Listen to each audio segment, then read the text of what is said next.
वर्ष 2267 तक पारिस्थितिक पतन के कारण पृथ्वी निर्जन हो गई है और मनुष्य अब पृथ्वी की कक्षा में भीड़-भाड़ वाले अंतरिक्ष स्टेशनों में रहते हैं।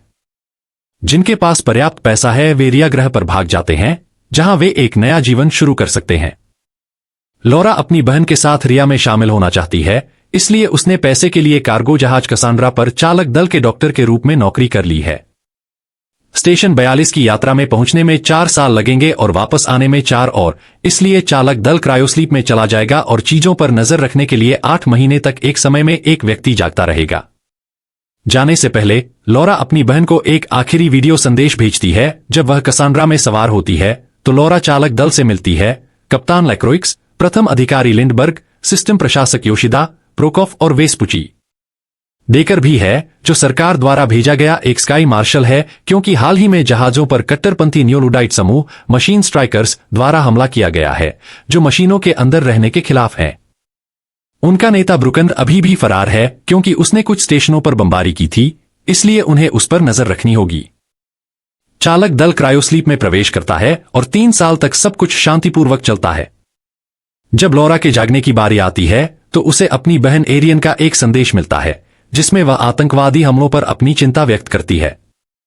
लॉरा उसे एक संदेश भेजती है और फिर खुद को स्वस्थ रखने के लिए एक दिनचर्या स्थापित करने पर ध्यान केंद्रित करती है, जिसमें पढ़ना, व्यायाम करना और जहाज के प्रदर्शन पर नजर रखना शामिल है। एक दिन लॉरा को जहाज के अंदर शोर सुनाई देने लगता है। वह उनका पीछा करते हुए कार्गो बे तक जाती है, जहां उसे अचानक दरवाजे पर कुछ टकराने की आवाज सुनाई देती है। भयभीत होकर लॉरा भाग जाती है और डेकर से टकराकर चौंक जाती है, जो बताता है कि वह स्वतः ही जाग गया था जब सिस्टम ने किसी को कार्गो बे में प्रवेश करते हुए पाया, जो कि निषिद्ध है। लॉरा उसे बताती है कि क्या हुआ था और लैक्रोइक्स को जगाने के लिए दौड़ती है, क्योंकि नियमों के अनुसार अप्रत्याशित घटनाओं के दौरान कप्तान को आसपास रहना चाहिए।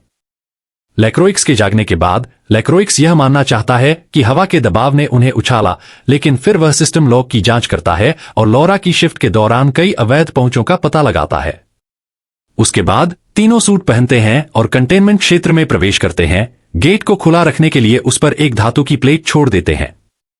वे सुराग खोजने के लिए अलग हो जाते हैं और लॉरा ऊपरी क्षेत्र में चढ़ जाती है, जिसमें चलने के लिए खतरनाक संकीर्ण पुल है। अचानक लॉरा को कुछ गिरता हुआ दिखाई देता है। यह लैक्रोइक्स है। डेकर और लॉरा उसे देखने के लिए दौड़े और उसे बेहोश पाया।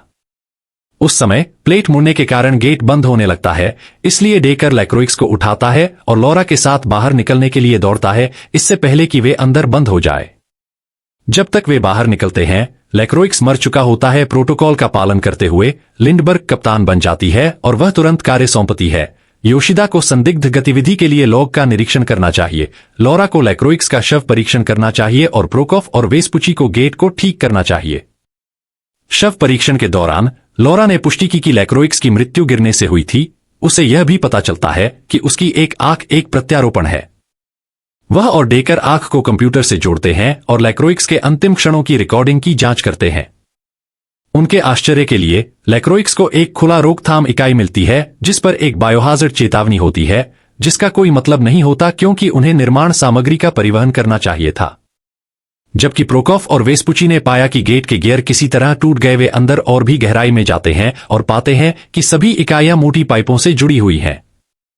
करीब से देखने पर एक बड़ा आश्चर्य सामने आता है, उन सभी के अंदर सोए हुए इंसान हैं। वे प्रोकोफ और वेस्पुची को एक इकाई को एक बच्चे के साथ खाड़ी से बाहर निकालने में मदद करने के लिए बुलाते हैं, जो सिस्टम में अलर्ट उठाता है और सभी इकाइयां चलना शुरू कर देती हैं। लोग काफी तेजी से आगे बढ़ते हैं, लेकिन लॉरा लगभग गिर जाती है और उसे सीढ़ियों को पकड़ना पड़ता है जब तक कि डेकर उसकी मदद करने के लिए नहीं आता। कुछ क्षण बाद वे इकाई को मेडिकल बे में ले आते हैं। लिंडबर्ग इस बात से खुश नहीं है क्योंकि उन्हें कार्गो के साथ छेड़छाड़ नहीं करनी चाहिए थी, लेकिन अब बाकी चालक दल को आश्चर्य है कि क्या लैक्रोइक्स की हत्या कुछ ऐसा देखने के लिए की गई थी जो उसे नहीं देखना चाहिए था। डेकर उसे याद दिलाता है कि यह एक हत्या की जांच है और लॉरा बच्चे का पूरा निरीक्षण करती है। स्कैन से पुष्टि होती है कि बच्चा क्रायोस्लीप में है, लेकिन वह कुछ और नहीं जान सकती क्योंकि टैंक उसकी मशीनों को ब्लॉक कर रहा है। लॉरा डेकर से पूछती है, मदद के लिए आ से संपर्क करता है और वह एक विशेष प्रोग्राम का उपयोग करता है जो कुछ ही मिनटों में यूनिट का डिजिटल लॉक खोल देगा। जब वे प्रतीक्षा करते हैं, लॉरा उसे रिया में अपनी बहन के बारे में बताती है और डेकर उसे चूमता है। इस बीच लिंडबर्ग योशिदा से डेकर की जांच करने के लिए कहता है, यह सोचकर कि उसके साथ कुछ गड़बड़ है। कार्गो बे में प्रोकोफ और वेस्पुची को अंदर से अजीब आवाजें सुनाई देने लगती हैं।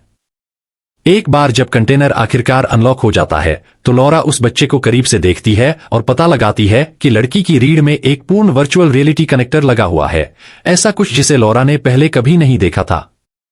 डेकर उसे डिस्कनेक्ट करना चाहता है लेकिन लॉरा मना कर देती है क्योंकि इससे अपूरणीय तंत्रिका क्षति हो सकती। इसके बाद लॉरा एरियन को एक और संदेश भेजती है, उसे अपनी खोजों के बारे में बताती है और शिकायत करती है कि संदेशों को आने में कितना समय लगता है। इस बीच योशिदा डेकर की फाइल तक पहुंचने की कोशिश करता है लेकिन उसे ब्लॉक कर दिया जाता है। 20 मिनट बाद लॉरा एरियन से इतनी जल्दी संदेश पाकर हैरान हो जाती है।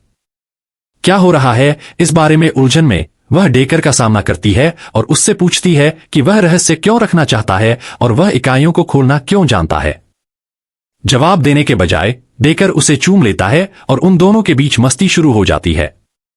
कुछ घंटे बाद लिंडबर्ग सभी को डेक पर बुलाता है और उन्हें सूचित करता है कि योशिदा ने पाया है कि किसी ने क्रायोचैम्बर लॉग में हेराफेरी की है। लिंडबर्ग को उस पर लैक्रोइक्स का हत्यारा होने का संदेह होता है और वह उसे गिरफ्तार करने की कोशिश करता है, जिसके कारण डेकर को अपना बचाव करने की कोशिश करनी पड़ती है। योशिदा और वेस्पुची उस पर काबू पाने में कामयाब हो जाते हैं लेकिन संघर्ष में डेकर को चोट लग जाती है और लॉरा उन्हें रक्त संदूषण से बचने के लिए उसे मेडिकल बे में लाने के लिए कहती है। लॉरा डेकर के घाव की देखभाल करती है और डेकर की गपशप की कोशिशों को नजरअंदाज करती है और जाने से पहले डेकर कबूल करता है कि वे स्टेशन 42 नहीं जा रहे हैं, वे वास्तव में रिया जा रहे हैं। इसके बाद डेकर को वापस क्रायोस्लीप में डाल दिया जाता है। निजी तौर पर लॉरा योशिदा से जहाज के गंतव्य की जांच करने के लिए कहती है। योशिदा पुष्टि करता है कि वे स्टेशन 42 नहीं जा रहे। जब लॉरा रिया को जल्दी पहुंचने वाले अपने संदेशों के बारे में बताती है तो योशिदा बताती है कि लिंडबर्ग उनसे झूठ बोल रही है क्योंकि उसे निर्देशांक पता होने चाहिए। इसके बाद योशिदा अपने कंप्यूटर पर वापस जाती है यह देखने के लिए कि क्या वह और अधिक पता लगा सकती है। जब लॉरा दोस्तों के साथ ड्रिंक कर रही होती है तो वह बिजली में उतार चढ़ाव देखती है और योशिदा के बारे में चिंता करती है, इसलिए वह उसे देखने जाती है। दुर्भाग्य से योशिदा पहले ही मर चुका है। यह सुनकर चालक दल तुरंत डेकर की जांच करने जाता है और पता चलता है कि वह क्रायोपोड से बच निकला है। लॉग से संकेत मिलता है कि किसी ने उसे बाहर छोड़ दिया है। चालक दल हथियारबंद हो जाता है और डेकर की तलाश में निकल पड़ता है। लॉरा और वेस्पुची निचले डेक पर जाते हैं और एक खुली नली पाते हैं जिससे उन्हें लगता है कि डेकर वहीं से भाग निकला। अचानक उस पर एक आदमी ने हमला कर दिया और संघर्ष में लॉरा ने उसे गोली मार दी। करीब से देखने पर पता चला कि यह आदमी आतंकवादी ब्रुकन है और पास में उसके सामान के साथ एक बॉक्स है। लॉरा को प्राकृतिक संसाधनों के विकास के लिए काम कर रहे मशीन स्ट्राइकर्स की तस्वीरें मिलती हैं और पता चलता है कि डेकर संगठन का हिस्सा है। एक टैबलेट भी है जिसमें एक वीडियो दिखाया गया है कि मशीन स्ट्राइकर्स ग्रीनहाउस की बदौलत पृथ्वी पर भोजन उगा रहे हैं और अपने पानी को शुद्ध कर रहे हैं, इसलिए उन्हें ग्रह छोड़ने की कोई जरूरत नहीं है, उन्हें बस इसे साफ करने का प्रयास करने की जरूरत है। फिर लॉरा वेस्पुची से चौंक जाती है जो उसे सूचित करता है कि उन्होंने डेकर को ढूंढ लिया है। हर कोई डेक पर लौटता है और लिंडबर्ग लोगों को डेकर को मारने का आदेश देता है ताकि वह बात कर सके। सरकार झूठ बोल रही है क्योंकि अगर लोगों को पता चल जाए कि पृथ्वी के कुछ हिस्से फिर से रहने योग्य हैं तो व्यवस्था चरमरा जाएगी।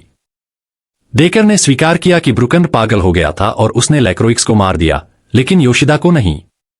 वेस्पुची और प्रोकोफ डेकर को ले जाते हैं जबकि लिंडबर्ग लॉरा से बच्चे के साथ काम खत्म करने के लिए कहता है ताकि उसे वापस कार्गो होल्ड में भेजा जा सके।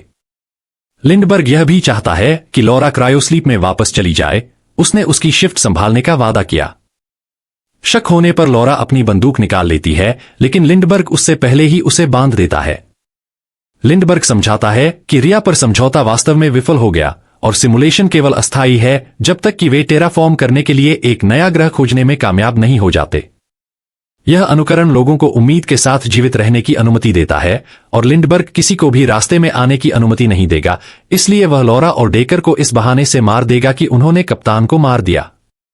इस बीच वेस्पुची और प्रोकोफ डेक को ले जाते हैं। डेकर झूठ बोलने के लिए माफी मांगता है और उसकी मदद मांगता है। लॉरा स्वीकार करती है जब तक वह उसकी बहन को सिमुलेशन से बचाता है। इसके बाद चालक दल एक योजना बनाता है। वे स्टेशन 42 तक अपनी यात्रा पूरी करेंगे क्योंकि सिमुलेशन वहीं रखा गया है।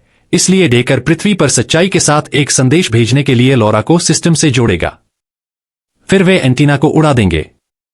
अगले कुछ दिनों तक डेकर और लॉरा अपना निजी समय एक साथ बिताते हैं और डेकर लॉरा को बताता है कि कैसे प्रकृति ने पृथ्वी पर हर जगह को पुनः प्राप्त किया है। जब वे अंततः स्टेशन 42 पर पहुंचते हैं तो वे कार्गो की डिलीवरी में देरी करते हैं, जिससे उन्हें योजना को पूरा करने के लिए 30 मिनट मिलते हैं। लॉरा को पता चलता है कि बच्चा जाग रहा है और भटक रहा है, इसलिए उसे सुरक्षित रखने के लिए जल्दी से अपने कमरे में वापस ले जाना पड़ता है। प्रोकोफ और वेस्पुची गुप्त रूप से योजना के विरुद्ध काम करते हैं क्योंकि वे खुद को रिया से जोड़ना चाहते हैं और ऐसा करने के लिए उन्हें लिंडबर्ग के बैज की आवश्यकता होगी। वेस्पुची टैंक से इसे निकालने के लिए क्रायोलिक्विड से अपना हाथ चलाता है, जबकि प्रोकोफ कार्गो को उतारने के लिए 30 मिनट के बजाय 10 मिनट का कार्यक्रम करता है। इसके बाद वे इकाइयों तक पहुंचने के लिए बैज का उपयोग करते हैं और सिमुलेशन में अपनी जगह लेने के लिए 2 लोगों को डिस्कनेक्ट करते हैं। जैसे ही सिस्टम डिलीवरी प्रोटोकॉल के लिए तैयार होता है, यह लिंडबर्ग को जगा देता है। इस बीच डेकर एरियन के कंटेनर की तलाश करने से पहले स्टेशन के एंटीना पर विस्फोटक लगाने के लिए स्पेसवॉक पर जाता है। सौभाग्य से उसे जल्दी ही वह मिल जाता है। लॉरा उसके साथ शामिल होने का फैसला करती है, लेकिन उसका सूट खराब होने लगता है और डेकर को उसे पकड़ना होता है इससे पहले कि वह दूर चली जाए। डेकर लॉरा को समझाता है कि इकाइयों को अंदर के लोगों को मारे बिना अनप्लग नहीं किया जा सकता है, इसलिए लॉरा अपनी बहन से मिलने और संदेश भेजने के लिए सिमुलेशन से जुड़ने के लिए कहती है। उस क्षण जहाज स्वचालित रूप से कार्गो वितरित करना शुरू कर देता है, जिसका अर्थ है कि जहाज के वापस यात्रा शुरू करने से पहले उनके पास केवल कुछ मिनट बचे हैं। पास के एक घर में लॉरा एरियन और उसके बच्चों से मिलती है और उनकी खुशियों को नष्ट करने पर रोती है। वह जंगल में भाग जाती है और पृथ्वी के लिए एक संदेश रिकॉर्ड करती है जिसमें रिया के पीछे का सच बताया गया है और डेकर द्वारा उसे बुरी खबर देकर जगाने से ठीक पहले वह संदेश खत्म करती है। चूंकि लॉरा के जेटपैक की सेल इकाई टूट गई है, डेकर ने उसे अपनी दे दी, जिसका अर्थ है कि केवल वह जहाज में वापस जा सकती है। लॉरा उसके बिना नहीं जाना चाहती, लेकिन डेकर उसे याद दिलाता है कि उसे बच्चे की रक्षा करनी चाहिए क्योंकि वह उनके पास एकमात्र सबूत है। अचानक जहाज के थ्रस्टर्स चालू हो जाते हैं, जिससे दोनों स्टेशन से दूर हो जाते हैं। डेकर इस धक्का का उपयोग लॉरा को छोड़ने और अंतरिक्ष में दूर जाने के लिए करता। जैसे ही जहाज वापसी की उड़ान शुरू करने के लिए ऑटो पायलट मोड में जाता है, लॉरा लड़की को ढूंढने जाती है और लिंडबर्ग से टकरा जाती है। दोनों महिलाओं के बीच लड़ाई होती है और जब लिंडबर्ग एक कुल्हाड़ी पकड़ती है तो वह गलती से एक गैस टैंक तोड़ देती है। लॉरा इसका इस्तेमाल लिंडबर्ग को एक एयरलॉक में धकेलने के लिए करती है, जिससे वह वहीं फंस जाती है। फिर एयरलॉक का निकास खुल जाता है और लिंडबर्ग अंतरिक्ष में निकल जाती है। इसके बाद लॉरा उस बच्चे को ढूंढती है और उसे शांति से खाना खाते हुए पाती है। वे दोनों वापसी की यात्रा के लिए एक नई दिनचर्या शुरू करती हैं, जबकि लॉरा का संदेश पृथ्वी के चारों ओर के स्टेशनों पर पहुंचता है, जिससे लोगों को सच्चाई पता चलती है।